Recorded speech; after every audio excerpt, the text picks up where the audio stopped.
teman-teman semua, selamat datang ya. Oke, hari ini kita mau ngobrolin sesuatu yang kelihatannya sepele, tapi sebenarnya ini dasar banget loh. Ku cinta keluarga Tuhan. Coba dipikirin, sadar nggak sadar, kan keluarga itu tempat pertama kita belajar segalanya kan? Nah, yuk kita kupas tuntas bareng-bareng. Kenapa sih keluarga itu istimewa banget dalam iman kita? Sebelum kita melangkah lebih jauh, coba deh renungin pertanyaan ini. Jujur aja sama diri sendiri ya. Kalau kamu dengar kata keluarga ideal, apa sih yang langsung kepikiran?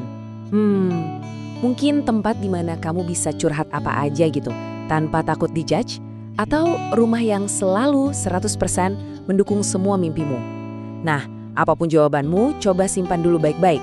Jawaban itu bakal jadi semacam kompas buat kita selama pembahasan ini. Oke, jadi kita mulai dari yang paling dasar dulu ya.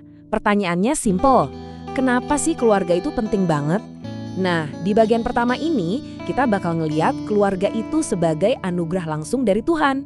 Kita bakal coba cari tahu, apa sih alasan mendasar yang bikin keluarga itu spesial banget? Dan ini dia nih poin utamanya. Keluarga itu ternyata bukan cuma sekedar tradisi turun-temurun, atau ya kebetulan sosial aja. Kalau kita lihat dari kacamata Alkitab, keluarga itu by design, sengaja dirancang dan dihadiahkan langsung sama Tuhan. Jadi, ini jauh lebih dari sekedar hubungan darah, teman-teman. Ada sebuah rencana, sebuah desain agung dari Tuhan di baliknya. Coba deh kita intip buku panduannya gitu ya, di kitab Kejadian. Di situ kita bisa lihat desain awalnya. Waktu Tuhan menciptakan Hawa untuk Adam, itu bukan sekedar nih temen buat kamu, bukan. Jauh lebih dalam dari itu. Mereka itu diciptakan untuk menjadi satu kesatuan yang utuh sebagai partner yang sepadan. Nah, inilah blueprintnya keluarga menurut Tuhan, kemitraan dan kesatuan. Oke, jadi kita udah paham ya kenapa keluarga itu sebuah anugerah. Nah, sekarang pertanyaannya ganti nih. Apa sih yang bikin sebuah keluarga itu jadi keluarga Kristen? Apa fondasinya? Apa yang membedakan keluarga Kristen dengan yang lainnya? Jawabannya kelihatannya simpel, tapi ini dalam banget loh. Fondasi utamanya cuma satu. Menjadikan Kristus sebagai kepala keluarga. Maksudnya apa sih? Gini artinya setiap keputusan besar, setiap cara kita berantem terus baikan lagi, cara kita ngomong satu sama lain, semuanya itu berpusat dan ngikutin ajaran dan teladan Yesus. Dialah yang jadi kompas moral buat keluarga kita. Nah, bayangin deh, kalau fondasinya udah kuat, dari situ bakal tumbuh cabang-cabang peran yang keren banget. Keluarga jadi sekolah iman pertama kita, bener kan? Tempat kita pertama kali diajarin berdoa. Keluarga juga jadi semacam safe house, tempat kita bisa pulang dan merasa aman. Nah, dari situ, kasih yang kita dapetin di rumah itu bisa nular keluar, jadi cerminan kasih Tuhan buat orang lain. Kerennya, semua ini tumbuh dari satu akar yang sama. Bahkan ada istilah kerennya loh buat ini, Ecclesia Domestica, artinya gereja kecil. Keren kan? Maksudnya gini, sebelum kita melangkah ke gedung gereja di hari Minggu, rumah kita itu udah jadi gereja kita yang pertama, tempat ibadah kita sehari-hari. Coba deh pikirin, di meja makan kita belajar bersyukur, di ruang keluarga kita belajar minta maaf dan mengampuni. Waktu bantu orang tua, kita belajar melayani. Rumah kita itu, ya tempat ibadah kita 24 jam 7 hari seminggu. Oke, teori-teorinya udah dapet nih. Sekarang saatnya kita masuk ke bagian prakteknya, bagian how to-nya gitu. Pertanyaannya sekarang, gimana sih caranya kita bisa benar-benar ngebangun hubungan yang berkualitas di rumah? Yuk kita bedah bareng-bareng beberapa kuncinya. Coba deh lihat perbandingan ini. Jomplang banget kan?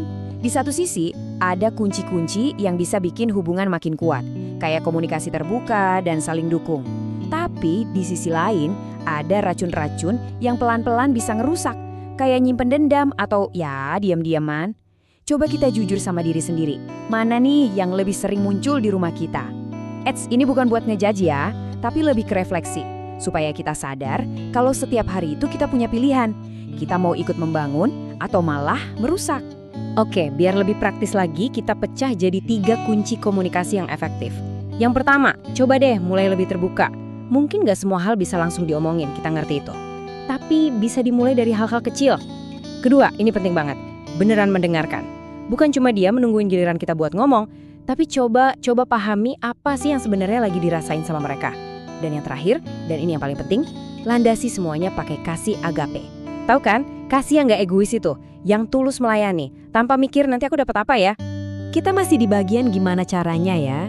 Kalau tadi kita udah ngomongin soal komunikasi antar manusia, nah sekarang kita naik level sedikit.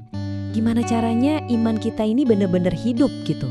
Bukan cuma jadi pajangan di dinding atau status di media sosial, tapi bener-bener jadi bagian dari denyutna di keluarga kita setiap hari. Ayat dari kitab Ulangan ini, wah kayak pengingat yang nonjok banget. Ini ngasih tahu kita kalau iman itu bukan kayak baju batik bagus yang cuma kita pakai pas hari Minggu ke gereja. Bukan. Seharusnya iman itu kayak sinyal wifi di rumah.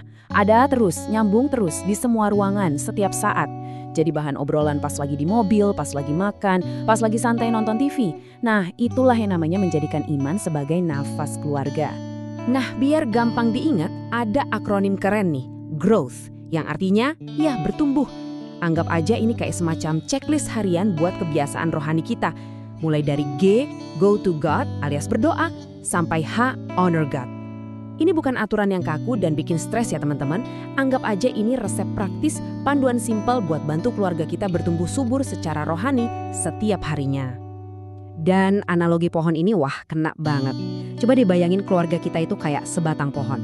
Kalau akarnya yaitu iman kita, nancapnya dalam dan kuat di dalam Kristus, mau ada badai masalah segede apapun datang, keluarga itu nggak bakal roboh. Justru sebaliknya, dia bakal tetap berdiri kokoh, bahkan terus bertumbuh dan ngasilin buah yang manis, yaitu kebaikan dan kasih buat sekitar. Terus, buat apa sih semua ini? Apa tujuan akhirnya? Jawabannya sebenarnya simple banget. Keluarga yang kuat itu dibangun bukan cuma untuk dinikmati sendiri di dalam rumah. Enggak, Tuhan mendesain keluarga untuk jadi semacam pemancar kebaikan. Keluarga yang sehat dan penuh kasih itu, secara otomatis cahayanya bakal mancar keluar, jadi berkat buat lingkungan, buat gereja, dan buat masyarakat luas. Oke teman-teman, kita udah sampai di penghujung pembahasan kita. Setelah kita ngobrolin semua ini, sekarang bolanya ada di tangan kalian. Pertanyaannya bukan lagi kenapa atau gimana, tapi terus aku mau ngapain?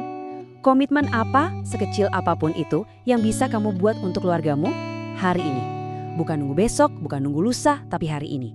Nggak perlu yang muluk-muluk kok. Mungkin bisa dimulai dari bilang terima kasih yang tulus ke orang tuamu. Atau pas adik atau kakakmu lagi cerita, coba deh taruh dulu HP-nya dan bener-bener dengerin. Mulai aja dari satu hal kecil itu. Harapan kita, obrolan kita hari ini bisa jadi pemantik kecil buat kita semua untuk bisa lebih lagi mencintai keluarga yang udah Tuhan kasih buat kita. Tuhan Yesus memberkati.